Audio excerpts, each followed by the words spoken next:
இதுவரைக்கும் நம்ம எம்சிசி சேனலை சப்ஸ்கிரைப் பண்ணாதவங்க சப்ஸ்கிரைப் பண்ணிக்கோங்க. அப்படியே பக்கத்தில் ஒரு பெல் ஐக்கான் வரும், அதையும் நீங்கள் கிளிக் பண்ணி விட்டீங்க அப்படின்னா நான் போடுற ஒவ்வொரு வீடியோவும் உங்கள் ஃபோனுக்கு நோட்டிஃபிகேஷனாக வந்துடும். தமிழ் என்னும் மொழி மூலமினையும் அனைத்து தமிழ் உள்ளங்களுக்கும் வணக்கம். இன்றைக்கி நம்ம வந்து இதை பற்றி பார்க்க போகிறோம் அப்படின்னா, ஒரு ஃபோட்டோ இருக்குது அப்படின்னா அது பேக்ரவுண்டில் வந்து எரேஸ் பண்ணக்கூடிய ஒரு அப்ளிகேஷன். ஸோ இந்த அப்ளிகேஷனோட அளவு பார்த்தீங்க அப்படின்னா வெறும் 2.5 MB தான். இந்த அப்ளிகேஷன் பார்த்தீங்க அப்படின்னா ரொம்பவும் வந்து யூஸ்ஃபுல்லாக இருக்கும் உங்களுக்கு. அது மட்டும் இல்லாமல் கிராப் பண்ணுறதுக்கு ரொம்ப எளிமையானது, மொபைல்லே பண்ணக்கூடியது. இது வந்து பிசி கிடையாது, மொபைல்லே பண்ணக்கூடியது தான். ஸோ இந்த அப்ளிகேஷன் லிங்க் நான் எப்பவும் போல டிஸ்கிரிப்ஷன்லேயே கொடுத்துறேன், நீங்கள் போய் டவுன்லோட் பண்ணிக்கோங்க. இந்த அப்ளிகேஷன் எப்படி ஒர்க் ஆகும் அப்படிங்கிற பற்றி நான் சொல்கிறேன். ஸோ நம்ம வீடியோக்குள்ளே போயிடலாம். நீங்கள் வந்து அப்ளிகேஷன் ஓப்பன் பண்ணிங்க அப்படின்னா இந்த மாதிரி தான் இருக்கும். இந்த திட்டி பார்த்தீங்க அப்படின்னா லோடிய ஃபோட்டோன்னு இருக்குது பார்த்தீங்களா, இதை கிளிக் பண்ணுங்கள். இது போயிட்டு நீங்கள் வந்து ஒரு இமேஜை வந்து செலக்ட் பண்ணிக்கோங்க.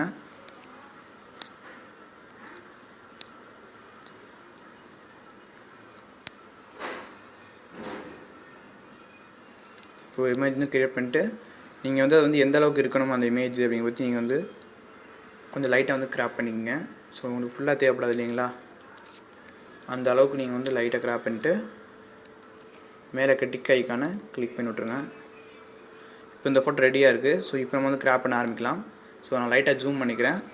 இப்போ முகத்து பக்கத்தில் வந்து நான் கிராப் பண்ணும்போது பார்த்தீங்க அப்படின்னா கொஞ்சம் லைட்டாக கை அசைஞ்சாலும் ஸோ பார்த்தீங்க அப்படின்னா லைட்டாக வந்து முகத்தை வந்து டேமேஜ் ஏற்படவோ வாய்ப்பு இருக்குது. ஆனால் இதில் இன்னொரு மோடு வந்து நமக்கு கொடுத்துருக்காங்க. ஸோ ரொம்ப ஈஸியாக இருக்குது. இதில் கீழே பாருங்கள், இந்த மேஜிக்னு ஒரு ஆப்ஷன்ஸ் இருக்குங்களா. ஸோ உங்களுக்கு தெரிஞ்சிருக்கும், மேஜிக்னு ஒரு ஆப்ஷன்ஸ் இருக்குது. ஸோ இதை வந்து நீங்கள் வந்து கிளிக் பண்ணுங்கள். கிளிக் பண்ணிட்டு இந்த அந்த பாயிண்ட்டை கூட்டுறா இருந்தாலும் கூட்டிக்கலாம். கீழே பார்த்தீங்க அப்படின்னா கூட்டினீங்க அப்படின்னா அதோட அளவு வந்து அதிகரிக்கும். ஸோ இது கூட்டுறதா கூப்பிட்டு நீங்கள் என்ன பண்ணலாம் அப்படின்னா லைட்டாக வந்து இப்படி கொண்டு போனாலே போதும். ஸோ அதுவே வந்து கரெக்டாக உங்களுக்கு கிராப் பண்ணிடும். நீங்கள் இப்படி கொண்டு போனாலே போதும், சைடில் எந்த டேமேஜுமே இல்லாமல் பார்த்தீங்க அப்படின்னா அது ரொம்ப கரெக்டாக வந்து கிராப் பண்ணிட்டே வரும். பார்த்தா உங்களுக்கே தெரியும். ஸோ இது வந்து 1 நிமிஷம் தான் ஆகும் ஒரு ஃபோட்டோ கிராப் பண்ணுறது. நல்லா பாருங்கள் எவ்வளோ வேகமாக கரெக்டாக கிராப் பண்ணணும்னு சொல்லி. ஸோ உங்களுக்கு டார்க் வேணுனாலும் நீங்கள் வந்து சைடில் வந்து வச்சுக்கலாம். பாருங்கள் எவ்வளோ வேகமாக கரெக்டாக கிராப் பண்ணணுன்னு, எந்த டேமேஜுமே இருக்காது. ஸோ நீங்கள் மற்ற அப்ளிகேஷனை வந்து பார்த்தீங்க அப்படின்னா ஜூம் பண்ணி மெதுவாக கிராப் பண்ணுற மாதிரி இருக்கும். இந்த அப்ளிகேஷனை மேஜிக் மோடை வந்து நீங்கள் ஆன் பண்ணிட்டீங்க அப்படின்னா ஸோ பார்த்தீங்கன்னா சல்லுன்னு வந்து கிராப் பண்ணிடலாம், எந்த ஒரு பிரச்சனையும் வராது உங்களுக்கு. அவ்வளோதான், கிராப் ஆயிடுச்சு. ஸோ இப்போ கிளிக் பண்ணிடுறேன். பாருங்கள் எந்த டேமேஜுமே இல்லை ஃபோட்டோவில் பார்த்தீங்க அப்படின்னா எங்கேயுமே எந்த டேமேஜுமே இல்லை.